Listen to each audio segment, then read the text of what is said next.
कि अमरीकी बालादस्ती ख़त्म हुई। जेफरी साइज ने तो ये भी कहा कि तजारत तब भी होती रहेगी लेकिन अब अमेरिका के बगैर होगी, यानी वक्त गुजरने के साथ उसका हिस्सा कम कम होने लगेगा। वॉशिंगटन पोस्ट की रिपोर्ट ने पूरे ग्लोबल मीडिया में हलचल मचा दी है। सोचिए, जो अमेरिका कल तक भारत को टैरिफ और प्रतिबंधों की धमकी दे रहा था, वही आज भारत की चौखट पर झुकने के लिए मजबूर है। जी हां दोस्तों, अब हालात ऐसे हैं कि खुद अमेरिकी राष्ट्रपति डोनाल्ड ट्रंप भारत दोस्तों, जैसे जैसे अमेरिका के अंदर चीजों के दाम बढ़ेंगे वैसे वैसे फ्री ट्रेड अग्रीमेंट के अमेरिका करीब। वॉशिंगटन पोस्ट की रिपोर्ट ने पूरे ग्लोबल मीडिया में हलचल मचा दी है। सोचिए, जो अमेरिका कल तक भारत को टैरिफ और प्रतिबंधों की धमकी दे रहा था, वही आज भारत की चौखट पर झुकने के लिए मजबूर है। जी हां दोस्तों, अब हालात ऐसे हैं कि खुद अमेरिकी राष्ट्रपति डोनाल्ड ट्रंप भारत आने की तैयारी कर रहे हैं, और वह भी भारत की शर्तों पर। कभी टैरिफ के जरिए पूरी दुनिया को कंट्रोल करने वाला अमेरिका आज भारत के सामने अपनी चालें बदलने पर विवश है। यह कोई मामूली खबर नहीं है, बल्कि अमेरिकी राजनीति की नींव तक हिला देने वाली घटना है। दुनिया मान रही थी कि एसएसओ समिट के बाद अमेरिका भारत पर और कड़े प्रतिबंध लगाएगा, लेकिन अचानक पूरी तस्वीर पलट गई। वॉशिंगटन पोस्ट की ताजा रिपोर्ट ने दुनिया भर के अखबारों की सुर्खियां बदल दी। इसमें दावा किया गया है कि राष्ट्रपति ट्रंप टैरिफ विवाद सुलझाने के लिए भारत का दौरा करने वाले हैं। जय हिंद दोस्तों, आखिरकार ऊंट पहाड़ के नीचे आने पर मजबूर हो ही गया। भारत पर जिस टैरिफ को लगाने के जोर पर ट्रंप कूद रहे थे, उसी टैरिफ के बोझ तले अब खुद ट्रंप फंसकर दबे जा रहे हैं। भारत पर टैरिफ अब उनके गले का कांटा बनता जा रहा है। अपने देश में ही वो अब चारों तरफ से घिरते नजर आ रहे हैं। अब वो भारत आ रहे हैं भारत से बातचीत करके टैरिफ को हटाने के लिए। तो मिलते हैं वीडियो के अंत में विस्तार से। साथ ही अगर आपको सही लगे तो हाइप लाइक करके कमेंट करिए। जय हिंद। पीयूष गोयल जी ये कहते हैं कि इंडिया ट्रेड टॉक्स सून, और ये रैप अप नवंबर दिसंबर तक हो जाएंगे। ये यूएस वाले भी कह रहे हैं। हमें तो ऐसा लग रहा है कि ट्रेड टॉक खत्म हो गई, लेकिन पीयूष गोयल जी ये कह रहे हैं कि नहीं, बातचीत हमारी चल रही है और नवंबर तक हम लोग इसको रैप अप कर देंगे। एवरी वीक, हर हफ्ते अमेरिका में प्राइसेस अप हो रहे हैं। इस भाई ने टैरिफ तो लगा दिया पूरी दुनिया के ऊपर, लेकिन क्या हुआ कि tariff is an import tax, यानी कि दोस्तों क्योंकि वो इंपोर्ट टैक्स है तो क्या हुआ, डिमांड एंड सप्लाई में गैप क्रिएट हो गया।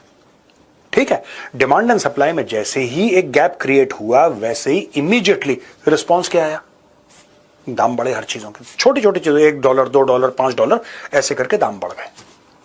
अब क्योंकि दाम बढ़ गए और ये दाम और हर हफ्ते बढ़ते रहेंगे, बिकॉज सप्लाई तो है नहीं, क्योंकि आपने टैरिफ लगा दिया, आपने दीवार खड़ी कर दी भाई टैरिफ की। अब जब टैरिफ की दीवार खड़ी कर दी तो सामान अंदर कैसे आएगा? That is the main point. दोस्तों, जैसे जैसे अमेरिका के अंदर चीजों के दाम बढ़ेंगे वैसे वैसे फ्री ट्रेड अग्रीमेंट के अमेरिका करीब आए। दोस्तों, सोचकर देखिए, कल तक वही अमेरिका जिसने भारत पर 50% तक टैरिफ लगाकर दबाव बनाने की कोशिश की थी, आज भारत के दरवाजे पर दस्तक दे रहा है। यह साफ इशारा है कि भारत ने कुछ ही दिनों में खेल का पूरा समीकरण पलट दिया है। अमेरिका को पूरा भरोसा था कि भारत झुक जाएगा, लेकिन भारत ने अपने फैसलों से दिखा दिया कि अब वह किसी कीमत पर झुकने वाला नहीं है। असल कहानी तब और रोमांचक हो जाती है जब यह सामने आता है कि अमेरिकी राष्ट्रपति के फोन कॉल के बाद प्रधानमंत्री मोदी ने ट्रंप के सामने 4 बड़ी शर्तें रखी, और इन शर्तों ने अमेरिका की हालत पतली कर दी। ट्रंप के पास इन्हें मानने के अलावा कोई विकल्प नहीं बचा। दरअसल ये शर्तें भारत के आत्मविश्वास का प्रतीक हैं, जो आज पूरी दुनिया की राजनीति को नई दिशा दे रहा है। भारत की पहली शर्त थी, अमेरिका तुरंत भारत के तेल जहाजों पर लगाए गए प्रतिबंध हटा दे। यह मांग इतनी बड़ी थी कि अमेरिका के माथे पर पसीना आ गया। दूसरी शर्त, अमेरिका अपने कृषिगत उत्पादों के लिए भारत का बाजार खोलने का सपना देखना बंद करे। तीसरी शर्त, आरआईसी समूह, रूस, इंडिया, चीन से जुड़े फैसले भारत खुद करेगा और इस पर किसी तरह का दबाव बर्दाश्त नहीं होगा। और चौथी, सबसे महत्वपूर्ण शर्त, अमेरिका भारत पर लगाए गए सारे टैरिफ वापस ले। अब सोचिए दोस्तों, दुनिया का सबसे ताकतवर मुल्क जो हमेशा अपनी शर्तें दूसरों पर थोपता है, आज भारत की शर्तें मानने को मजबूर है। कि अमरीकी बालादस्ती ख़त्म हुई। जेफरी साइज ने तो ये भी कहा कि तजारत तब भी होती रहेगी लेकिन अब अमेरिका के बगैर होगी, यानी वक्त गुजरने के साथ उसका हिस्सा कम कम होने लगेगा। 15वीं सदी में यूरोप के इर्तिका का आगाज़ हुआ था। 1750 में डोमिनेशन तकरीबन मुकम्मल थी और अगले 150 बरस तक रही। दूसरी आलमगीर जंग के बाद बरतानिया के बजाय और बरतानिया और फ्रांस वगैरह के बजाय अमेरिका वाहिद लीडर बन गया। 1990 में 92 में रूस की अफ़गानिस्तान से पसपाई के बाद वो वाहिद आलमी ताकत बन गया। लेकिन उसके साथ तकब्बर आ गया, और तकब्बर ऐसी चीज़ है, फरमाया किब्रियाई अल्लाह की चादर है, और फरमाया कि मखलूक खुदा खुदा का कुंबा है, और फरमाया कि अगर जुल्म की खुली इजाज़त दे दी जाती है मफहूम है एक आयत का, तो इबादत गाँव में कोई अल्लाह का नाम लेने वाला न होता। अमरीकी दानिशवर इसको महसूस कर रहे थे। जो मशहूर किताब छपी है अमेरिकन ह्यूब्रिस, वो कोई 25 बरस पहले छपी, अगर 25 नहीं तो 26-27 बरस या 1-2 बरस उसके बाद छपी होगी, कि ये घुमंड जो है वो ले बैठेगा। अमेरिका की हालत ये है कि उसे हर साल $1200 बिलियन का सूद अदा करना होता है। अब भी वो दुनिया की बड़ी मईशत है, लेकिन अखराजात ज़्यादा हैं और आमदन कम है। चीन को कर्ज अदा करना होता है, रूस को अदा करना होता है। हमाकत इस पर यह है डोनाल्ड ट्रंप की कि उन्होंने यूरोप से कहा कि अपने दिफा का बोझ खुद उठाएं। यूक्रेन में उसने यूक्रेन के सदर से एक यानी महल्ले के गुंडे की तरह बात की।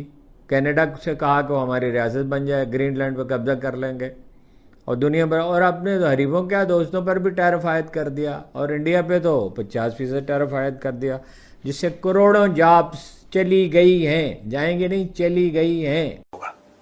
या हो सकता है कल डोनाल्ड ट्रंप उठ के बोले कि क्यों इंडिया को दे रहे हो यार, ये तो रूस से तेल खरीद रहे हैं, बंद करो, जो इंजन दे रहे हैं उसको भी खत्म करो, देख लेंगे, केस करने तो हमारे ऊपर, देख लेंगे बाद में, फिर क्या करोगे आप चढ़ दौड़ोगे अमेरिका के ऊपर।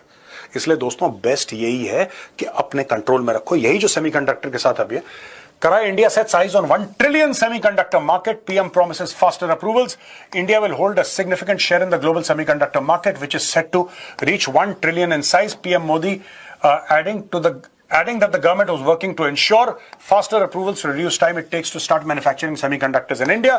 In 2025, we gave clearance to 5 more projects to bring the cumulative count to 10 projects. These projects have drawn a combined investment of 18 billion or 1.5 lakh crore. This is reflective of the world's confidence in India. तो दोस्तों, Trump के भारत आने की खबर ने दुनिया की media में हलचल मचा दी है। जो ट्रंप अब तक भारत पर टैरिफ लगाने की धौंस और धमकी लगाता चला रहा था, अब वही ट्रंप भारत के दरवाजे पर आकर नाक रगड़ने को तैयार हो गया है। जब ट्रंप को समझ आने लगी है कि हालात नाजुक होकर उसकी इज्जत धूल में मिलाने जा रही है, तब उन्होंने भारत आकर भारत पर लगाए टैरिफ को हटाने में ही अपनी भलाई समझी। ये तो तय है कि भारत पर टैरिफ के वजह से अमेरिका में चीजों के दाम धीरे धीरे बढ़ते जाएंगे।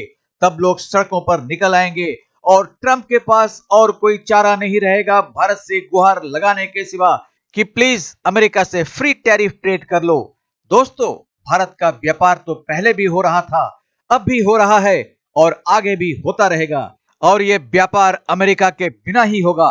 ये बात अब ट्रंप के दिमाग में सही से आ रहा है। उसे समझ आ रहा है कि उसे ट्रेड भी भारत के दिए हुए शर्तों पर करना होगा। जब अमेरिकी राजनीति की नींव तक हिल गई, तो ट्रंप निकल रहे हैं भारत के दौरे पर अपने ट्रेड के विवादों को सुलझाने के लिए। भारत ने मौन रहकर इस टैरिफ के गेम का पासा ही पलट दिया है।